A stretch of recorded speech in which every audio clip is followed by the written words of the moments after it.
જે આપણે જે ગાયત્રી મંત્ર છે એમાં ઓમ થી જે બધા ગુણ કીધેલું છે એ પણ આપણે બ્રહ્મનું જે વર્ણન છે. ઓમ એ એક બીજ મંત્ર છે, પ્રતીક છે. ઓમથી થવાવાળા બધા જ મંત્રો છે, સપોઝ ગાયત્રી મંત્ર છે તો એ સવિતુની ઉપાસનાનો છે, સૂર્યની ઉપાસનાનો છે. સપોઝ જીવનમાં તેજ તરફની બુદ્ધિનો મંત્ર છે, ટૂંકમાં તેજસ્વીતાનો મંત્ર છે. તો એ પણ એક મંત્ર છે, એનો પણ ઉપયોગ છે. પણ ઓમથી શરૂ થાય છે બધા મંત્રો, એટલે એવું કહેવાય છે કે ઓમ એ બધાનું એન્જિન છે. બાકી બધા મંત્રોનું મહત્વ છે, પણ એન્જિન શું? તો કે ઓમ બધી જ જગ્યાએ છે. બધા ઘણા બધા મંત્રો જોવો તો ઓમથી શરૂ થાય છે, ઓમથી શરૂ કરે છે, ઓમથી એનું પણ એ એન્જિન છે. એટલે એનું પણ મહત્વ છે ગાયત્રી મંત્રનું પણ.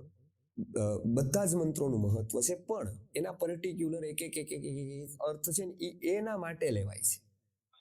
ધ્યાન છે કે સવિતુનું? એમાં સવિતુ એ શું છે, એનો વિનિયોગ ક્યાં છે? તો કે એ પર્ટિક્યુલર, જેમ કે ઔષધિ છે, એક ઉદાહરણ છે.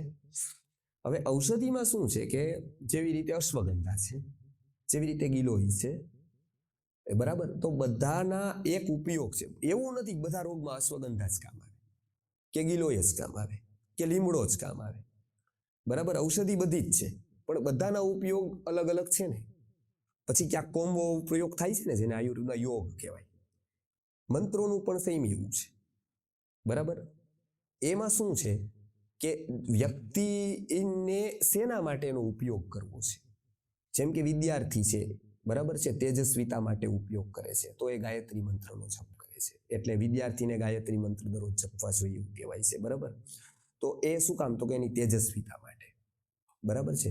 પછી બીજા ઘણા બધા પર્પસ છે. ઘણા લોકો જેવી રીતે શ્રી સૂક્તમ છે તો એમના મંત્રો છે, એવી રીતે બીજા સૂક્તો છે એમના મંત્રો છે. બરાબર છે.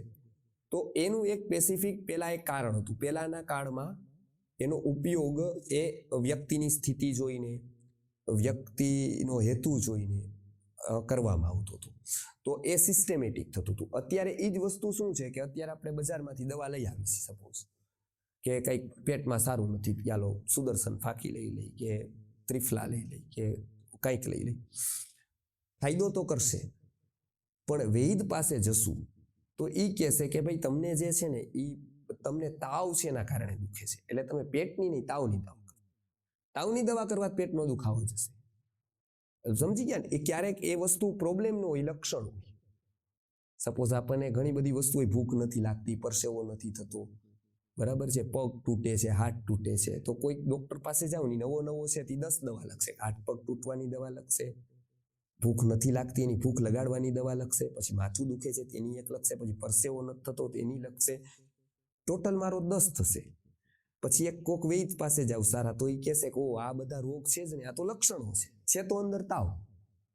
હવે તાવની દવા કરશે, તાવ મળતા જ ભૂખ લાગશે, પરસેવો નીકળી જશે, માથું ઉતરી જશે, કેમ કે એ બધા રોગ નહોતા. શું હતા? લક્ષણો હતા. એમ અત્યારે આપણે જે મંત્રો બોલીએ છીએ કેવી રીતે, એ રિધેમિક સિસ્ટેમેટિક નથી બોલતા. બરાબર, પણ પહેલાના કાળમાં એવી વિધિ હતી કે કોઈ પણ એક વિદ્યાર્થીને પહેલેથી શીખવી દેતા હતા, પછી એ લોંગ ટર્મ માટે બોલતો હતો, એ નિયમિત બોલતો હતો, એટલે એની અસર થતી હતી, સારી અસર થતી હતી. અત્યારે થાય તો ખરા, તો બધા જ અલગ અલગ છે. સપોઝ ગાયત્રી મંત્ર છે, અલગ છે એનું, બીજા બધા મંત્રો છે અલગ, એના બધાના પરિણામો છે. જેવી રીતે ઔષધોના પરિણામ છે એવી રીતે મંત્રના છે.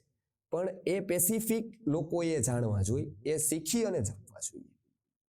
એ પોતે પ્રશિક્ષણ લેવાનું, એ જાણી અને એનો ઉપયોગ કરવાનો, તો એ વધારે સારી રીતે કરી શકે. જી, બીજું કોઈ છે? તો આ શ્લોક અહીંયા પૂરો થાય છે. આપણે આવતા વખતે 14મો શ્લોક જોશું. ગુરુર બ્રહ્મા ગુરુર વિષ્ણુ ઈશ્વરઃ સાક્ષાત પરબ્રહ્મ તસ્मै શ્રી ગુરવે નમઃ.